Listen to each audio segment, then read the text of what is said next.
Peter Griffin's antics on Family Guy are often outrageous, reckless, and sometimes downright illegal. From outrageous pranks and reckless endangerment to shocking schemes that cross the line, Peter's escapades make you wonder how he isn't behind bars. Here are 7 reasons why Peter Griffin truly belongs in jail. Number 7. Shooting Joe in Quagmire. Season 10 opens with a bang. Literally. The Griffin family wins the lottery and Peter generously shares some winnings with Joe and Quagmire. Yes, we won the lottery! I'm getting a penis butler. Sir? All right, buttle my penis. Buttle it! Yeah, I understand. You got other things to do. I just wrote you guys a couple of checks. But no, you do your things. What? From now on, we're all going to do whatever I want to do. Because I'm the one with the dough. Okay, I guess that's fair.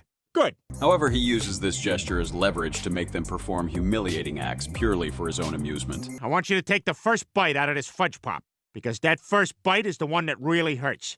Well, okay.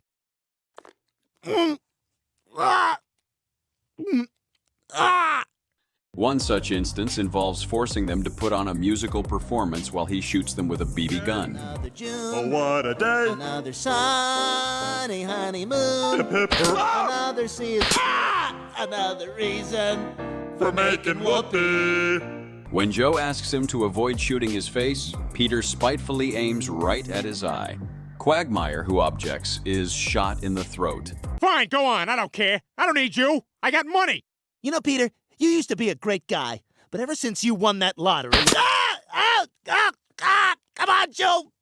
This guy!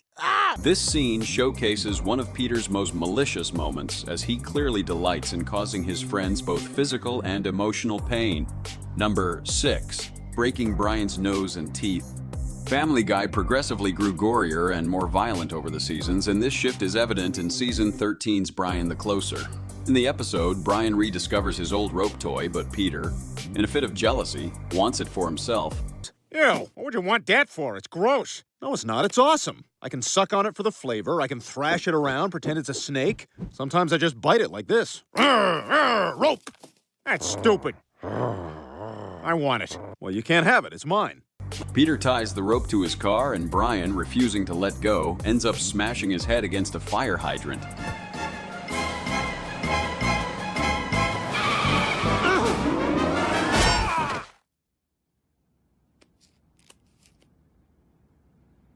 My teeth! Oh! This incident exposes several disturbing truths about Peter. Not only is he possessive and selfish, but he's also recklessly careless. What are you thinking? This has to be the stupidest thing you've ever done. No, Brian, the stupidest thing I ever did was turn the bubbles off in a hot tub. Yeah, party! Here, his thoughtlessness results in severe injury to a family member. Number 5. Quagmire's cat. Quagmire is usually a man who puts lust over love, but that changes when he discovers a stray cat living under his house. It's a cat. Yeah, I just got him today. His name's James. Isn't he just the cutest thing you've ever seen? Hi, James. Oh, my God. Watch when I scratch his bottom. He sticks his fanny in the air. We have liftoff. We have liftoff. Growing fond of the animal, Quagmire starts spending more time with it than with his friends, sparking Peter's jealousy. Great. Well, I gotta get going. I'm heading off to Vermont to get James's birthday present. There's this neat little store called Catitudes that makes all this neat cat stuff. See you guys later. In retaliation, Peter decides to play a prank on the cat, bringing a straight razor to shave it. The attempt goes disastrously wrong. Oh, my God! Peter, you killed it! Well, you guys relax. He's got 8 more lives. Okay, 7 more lives. But instead of stopping, Peter continues to harm the cat, falsely believing it has 9 lives. Here, Peter's ignorance overtakes any moral sense he may have, leaving Cleveland and Joe visibly horrified, a sentiment the audience shares. I've got a lucky cat's foot. You know, Peter, it's sort of adding insult to injury raiding Quagmire's fridge for beer after you killed his cat. Or is it? Number 4. Robbing a bank. When Peter isn't subjecting Meg to his dreadful treatment, he's making her an accomplice in his crimes. In a surprising twist, this episode actually shows Peter and Meg bonding and spending quality time together. Meg. Come on.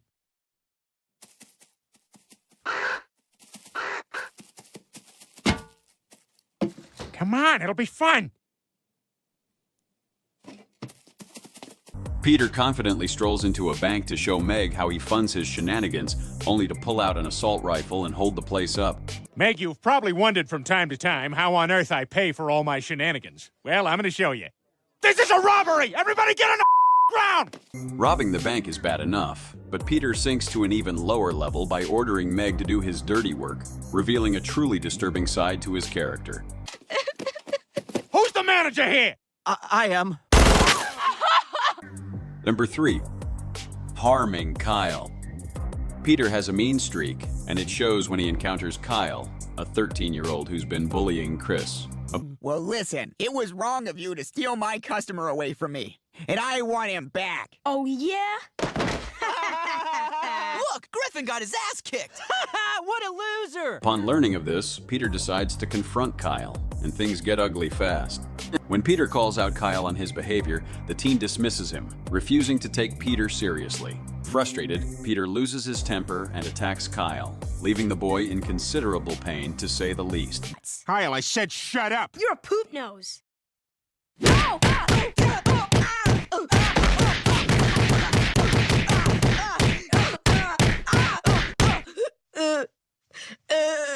While Peter's reaction might feel a bit satisfying, it doesn't make the incident any less disturbing. Might be some problems later, but we'll cross that bridge when we come to it. Hello? Peter did what? Well, I best be getting to work. Surprisingly, though, this is one of the few times Peter shows moral awareness of his actions, even expressing a hint of remorse afterward. Hey, listen, sorry about beating you up. I felt pretty bad about it. Hey, this look like a spaceship to you? Sorta. Huh. Well, I never was very good at building things. Number 2. Blowing up a hospital. Both Peter and Lois ignore Brian's advice and decide not to vaccinate Stewie. It's not crap, Brian. There's a lot of evidence to suggest there's a link between vaccinations and autism. Lois, all that so-called evidence has been debunked. Listen to some of these ingredients. Mercury, thimerosal, aluminum, formaldehyde. Becoming fervent anti-vaxxers in the process. Why is that? Because heartless corporations make billions of dollars by foisting garbage and poison upon our children. Eventually, Lois changes her mind when Stewie falls ill, but Peter remains adamant in his stance. You happy now, Lois? Because of you, there's a measles epidemic and the whole town is quarantined. Speak for yourself, Brian. I, for one, am enjoying the indoor family time. Who's up for another game of hot breath telephone? His conviction leads him to destroy the city's entire supply of vaccines. In a scene parodying The Dark Knight, Peter dresses as the Joker and unleashes a series of explosions that decimate the hospital.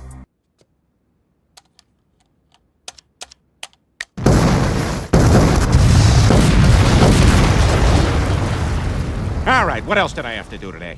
Not only does he wipe out all the vaccines, but he likely takes countless lives in the blast. It doesn't get much worse than this. Number 1. Pushing Lois into a lake.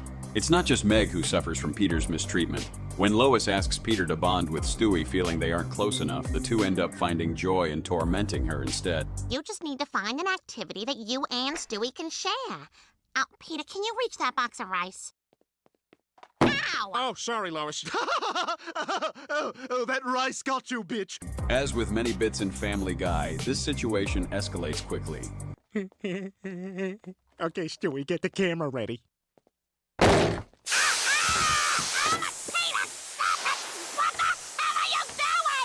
What do you think I'm doing? I'm bonding with Stewie.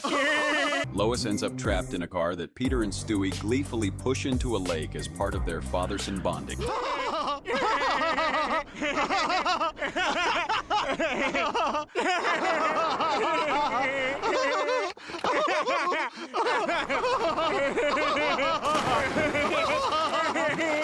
They laugh hysterically at the spectacle, and it's only later that Peter feels a pang of conscience and begins to wonder about her safety.